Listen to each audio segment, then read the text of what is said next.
I wish. Just actively listen.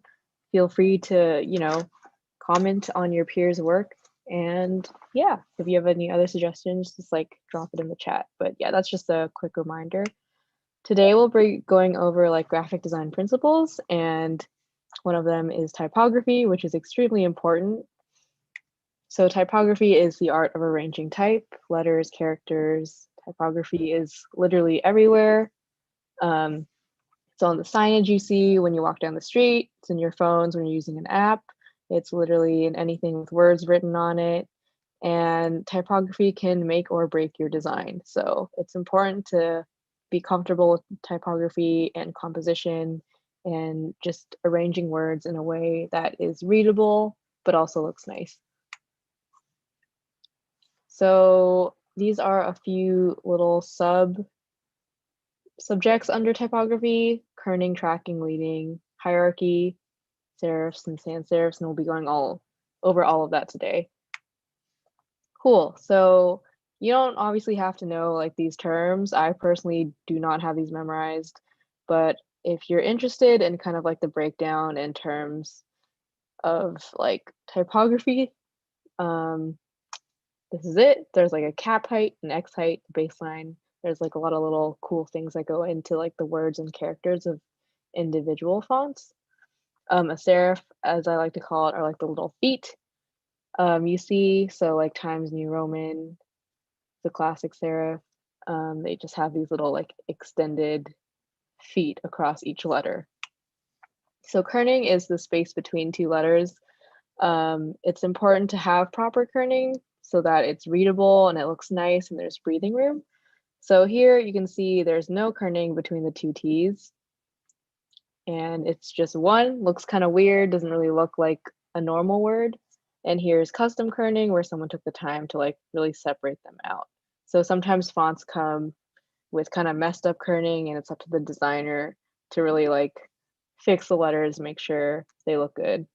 So kerning is the specific space between two letters. Tracking is the space between all of the letters in a word. So here, there's no tracking, as you can see, with the T. Here, there's tracking between every single word. It's very spaced out. And yeah.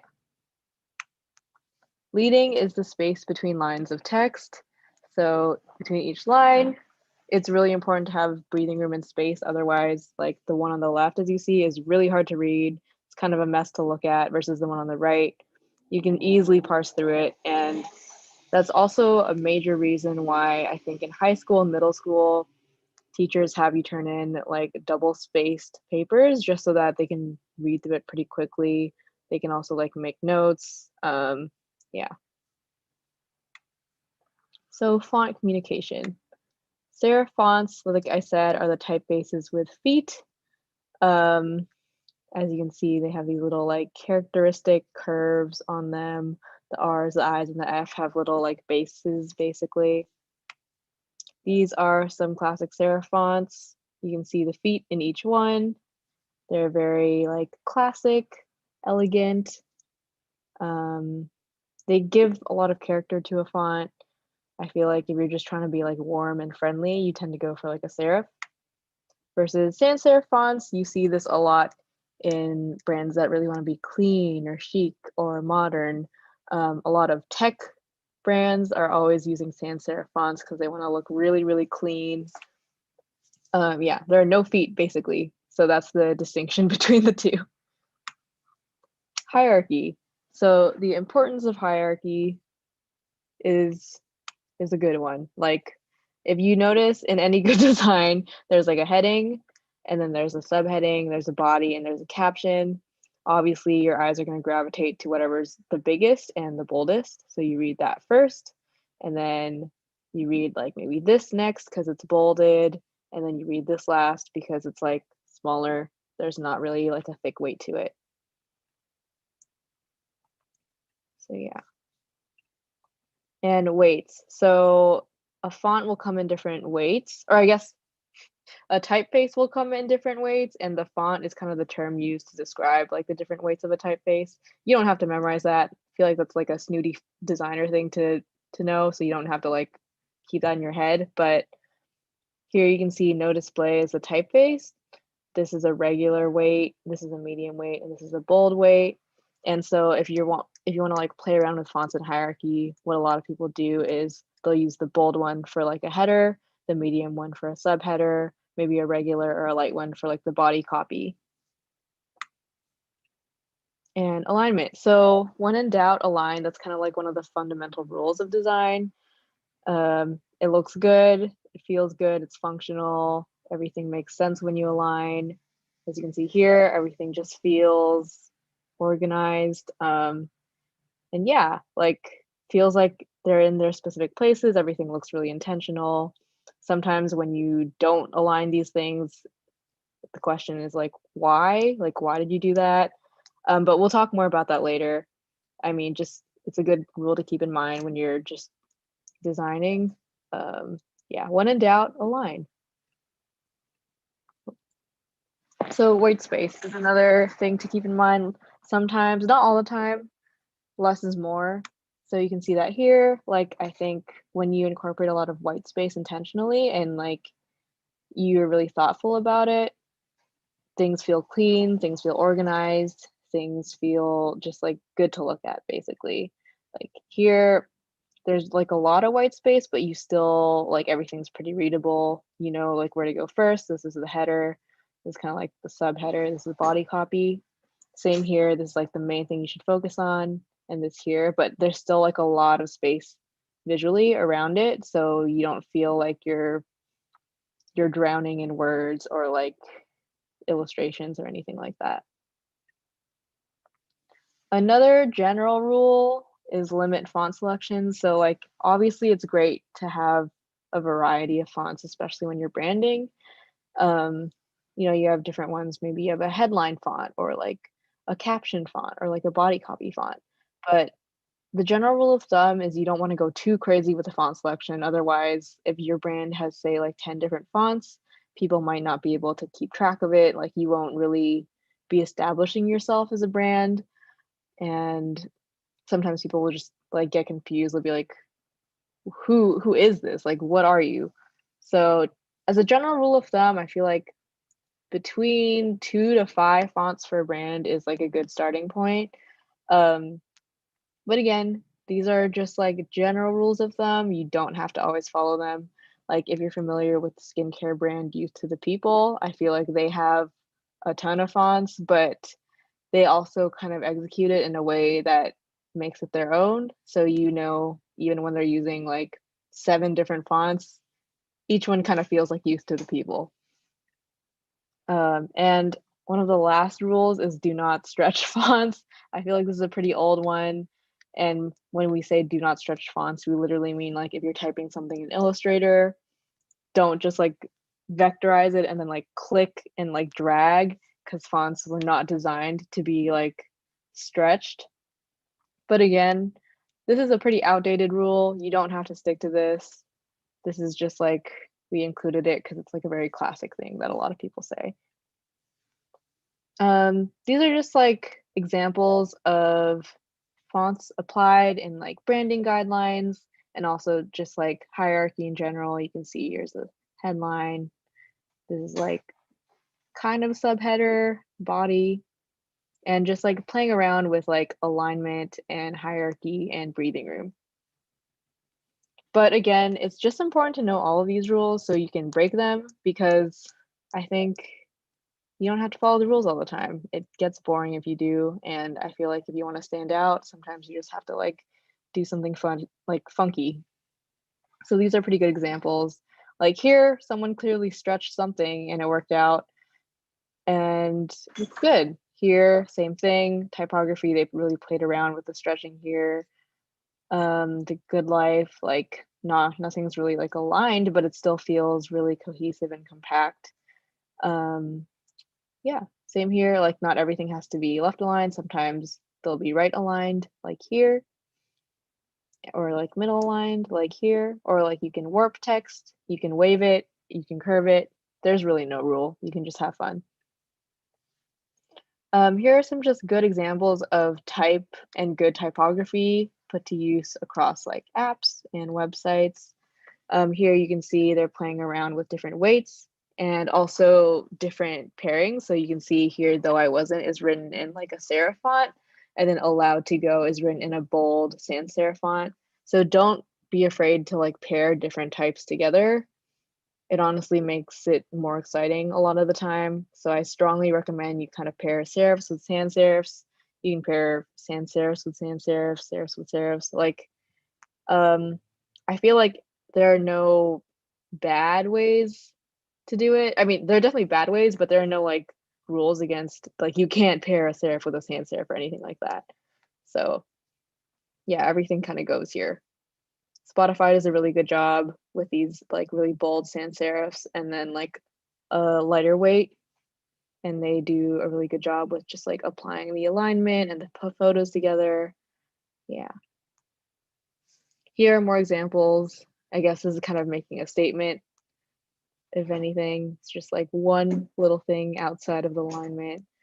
Here, they kind of threw caution to the wind. They like curved everything. They slanted everything. Everything's still a little bit aligned, but like, again, it's a little bit out of place, and that gives it a lot of character and quirk. So there are a lot of typography resources, and I highly recommend you check them out as you're kind of building your brand and you're exploring different fonts for your logos and like any other assets you want to make. My favorite one is typewolf.com. Each day they release basically a new website, and it's just like a good, beautifully designed website, and they kind of list out the fonts that were used, so you can really keep track of like the newest and trendiest fonts out there. It's also good if you want to look at like how colors and different fonts are applied together. And yeah, they also have like cool articles. Like I know they have the best 40 Adobe fonts, and like that one I've definitely noticed, and I've downloaded like all of those on the article. So that's, yeah, check out Typewolf like every day. Another one is awwwards with 3Ws. They have this section called free fonts, and it's basically like these open sourced licensed fonts that you can use a lot of the time for either personal or commercial projects. So they're a really great resource. I've downloaded like a ton of them. So yeah, and if you know want to splurge, they also have like fonts, I think, for sale. But yeah, I usually tend to navigate through the free fonts section. Another one is Google Fonts, and I feel like people sleep on Google Fonts a lot, but they're pretty good. Again, they're also completely licensed, so they're safe. Like you don't have to worry about like any copyright laws or anything. They're good to go for any personal or commercial projects, especially if you're doing something related to the web. They're easily downloadable if you want to like code it or something like that. But yeah, Google Fonts, great selection. Don't sleep on them either. Yeah, I think. Should I screen share, or are you gonna screen share? Oh yeah, go ahead. Okay. Cool. Can everybody see that? Yes. Yep. Okay, cool.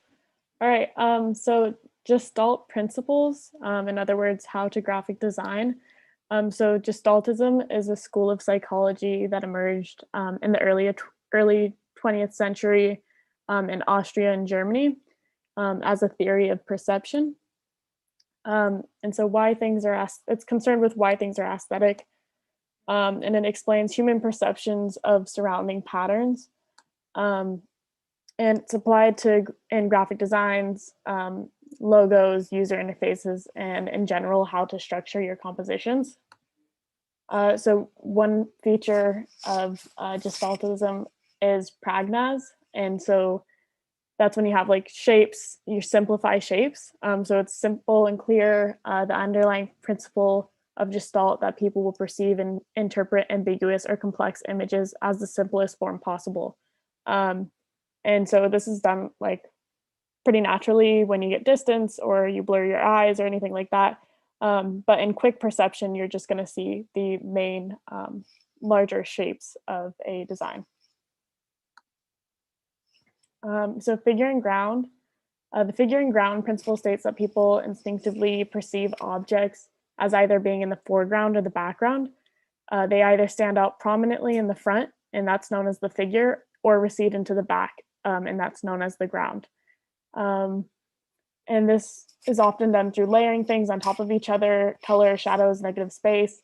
And then in classical art, this is often done with like atmospheric or linear perspective. And both of those things can be brought into design as well. And so here are some examples.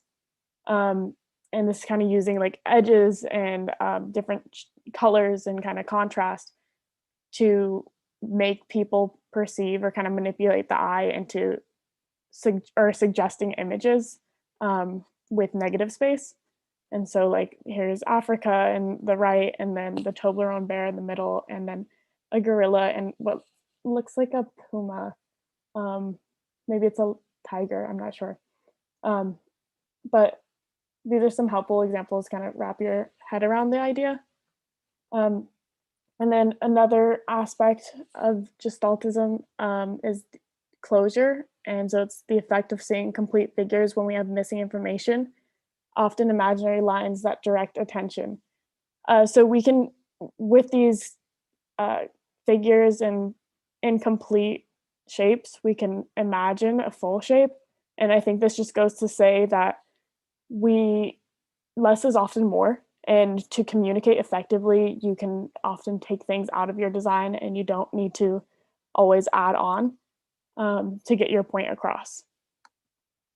And so here's some great examples of like use of negative space and just suggesting imagery that isn't actually there. So kind of that less is more concept definitely comes through, especially in like different types of typography, like the USA network, there's an S there, but it technically isn't there. And then with the Adobe as well. And then proximity is when items are closer together, they're perceived as a group, even if the individuals are different shapes, and create shapes that are not there as we group items that are close to each other. I think this kind of goes to show that it's really good when you're designing to get some distance from your work and turn it upside down or look at it really close. I find this when like creating art, it's really helpful.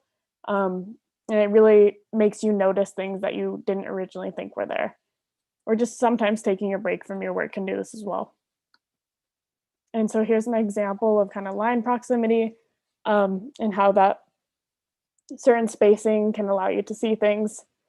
And like say the lines were bigger here, you wouldn't be able to read the text, or if there were more lines, it would be too hard to read, or sometimes also like vertical lines can be really difficult for people to read if there's too many. Similarity. So group items that are similar together in shape and color. And this is also amplified with repetition and arranged in a way that makes sense for the users. So like regarding like user interface and things like that. And then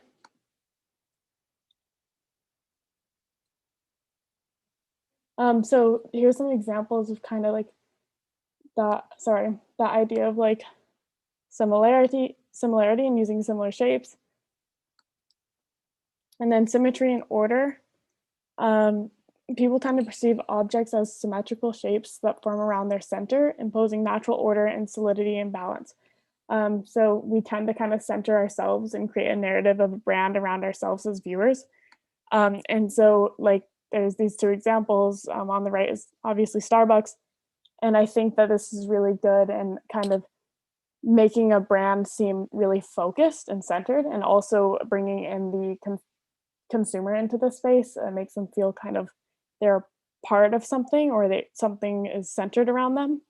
And then Brian, do you want me to continue to screen share? Okay. Yeah, can you just do screen share?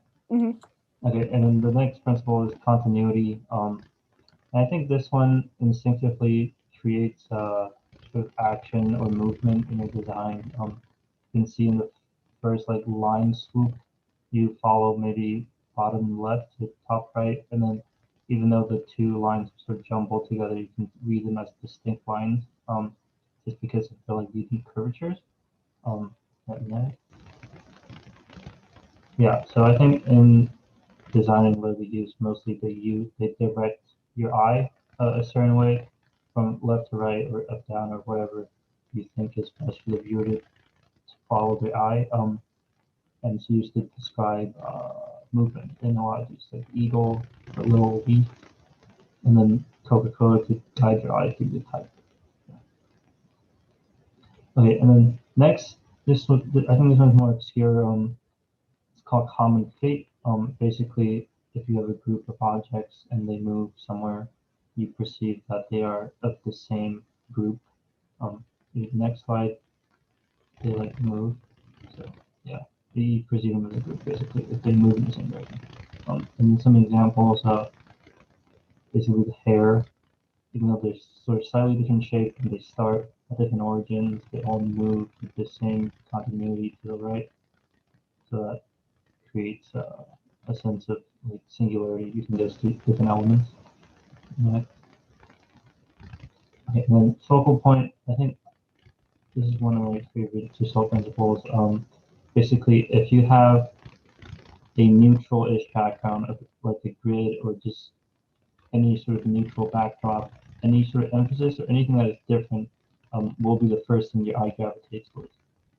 So that's a very, I think, important principle to keep in mind, just because you have to be very intentional in what you make different, because that is what the people see first. Yeah. So yeah, these are some examples. I think this is also slightly similar to figure ground. These two examples.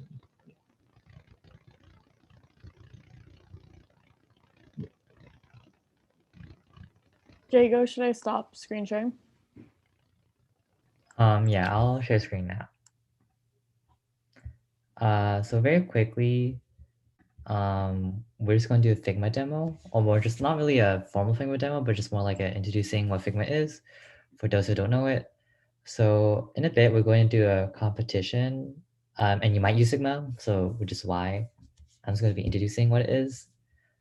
So for those who don't know, so if you're familiar with Adobe Illustrator, Adobe Photoshop, Adobe XD, so those are other forms of digital apps that you can create shapes and graphics on. So Figma is very similar, but in the sense that the difference is that it's collaborative and it's based on the web. So it's a website. So I'll go to the web version just because possible. Let me just share screen.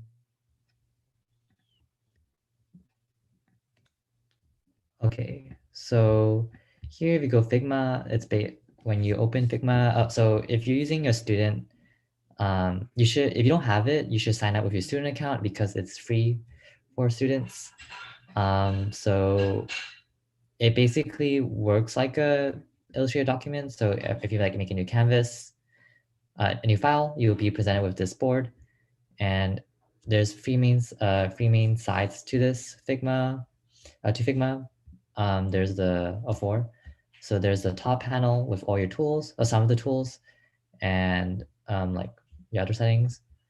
The middle, the gray area is your workspace. So this is where you'll be putting your shapes, your text, things like that. Your left is your layers and pages panel. And on the right is your design editing properties tool, where you can like edit different properties of different shapes and fonts when you create them. So like I said, it's collaborative. So it's like Google Docs. Like when you make something, when you make a shape, another person also makes a shape, you'll see those changes in real time. So to make, and so if you're familiar with the concept of artboards in Photoshop and Illustrator, in Figma it's called frames. So it's this like grid button, and you'll be manipulating your text and images or fonts within a frame. So you can make frames here, or by dragging, holding, or you can like choose from a preset of frame sizes on the right. Let's just go with like MacBook, and then the presented sizes will be here.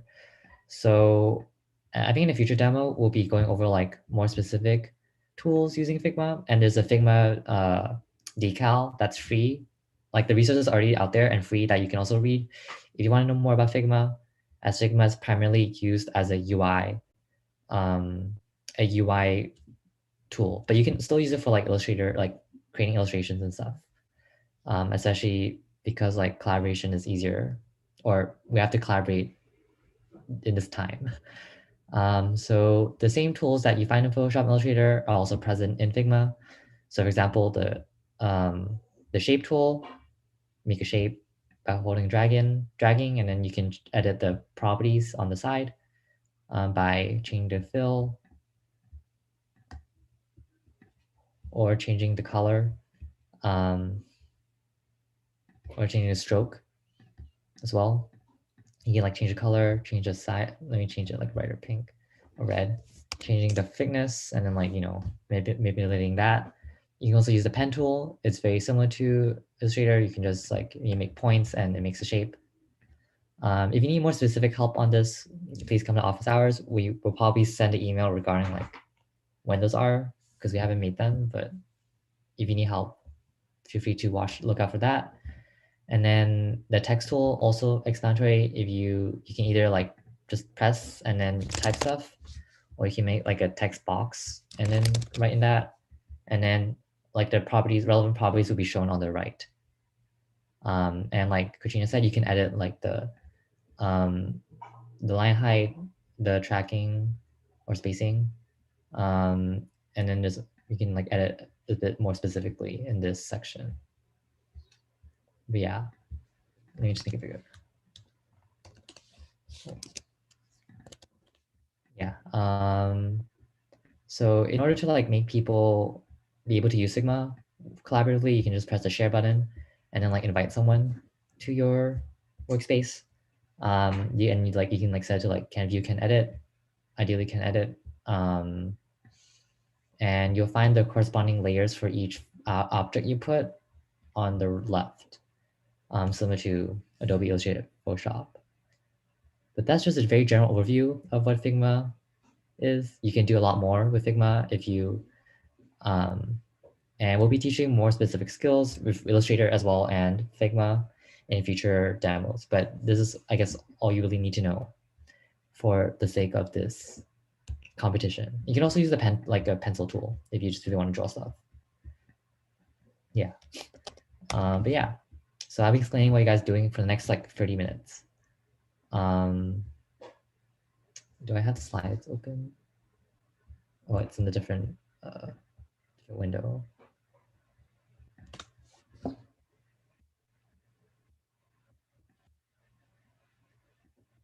So for the rest of the time today, we'll be doing a very quick logo competition. Groups of 3 or 4, free. I think free is a bit easier. And we'll be just randomly assigning you to breakout rooms. Essentially, if you know Purple Cow, it's that boba shop. It's a boba shop in downtown Berkeley. There's multiple. The one that's near Berkeley is in downtown Berkeley, across Bamfa, I think. And it's a boba shop, but it's very old. I think it's based on SF, or like the original shop is in SF. And your task is to redesign the Purple Cow logo. So I'll go to this and then go back to the slide. So if you see the Purple Cow logo, it's a fish instead of a cow. I don't know, but yeah, this is what the logo looks like. It uses Comic Sans as the font, and then like fish. Not sure, but yeah, and then they have like I think the without the text and just as the cow, the fish. So your job is to basically redesign the logo in your groups using Figma or any other tool you want. Like you can sketch it out, you can like use Procreate, whatever. You need to consider like what's working, what needs to be improved, what identity of the brand needs to be recommunicated in this redesign that was not an original. Like, do you want to make it more funky? Do you want to make it more, you know, boba-esque, like focus on the T, things like that. And how will the design principles, as Brian and Ella mentioned, be used to help convey the logo, convey the identity of the brand? For example, like you might need to focus on like using the figure ground principle to like make some use negative spaces or things like that. But yeah, yeah, just focus on the form rather than colors, just because we haven't really covered colors yet in great depth, and also your logo should work regardless of color. So yeah, we'll give you 30 minutes, like 7:40 around 35. We'll let you know. And then you can submit your designs on Notion. So I just go big.d.decal.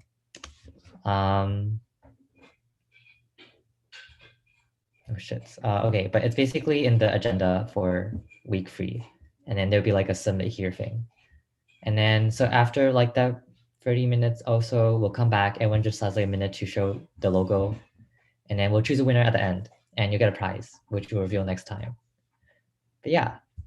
Do you want to open breakout rooms like randomly? It's open, I think. Okay, and we can stop streaming, I think. Okay. Have fun. Bye. For those watching the YouTube recording of the live stream, we'll be back in 30 minutes. And if you're watching the recording, there'll be a separate video for the second version. Okay. So Yeah. will it be, or it's just the end? I think this is the end. Okay. Or Well, because like we need to show the end, right? Like the yeah, we'll come back.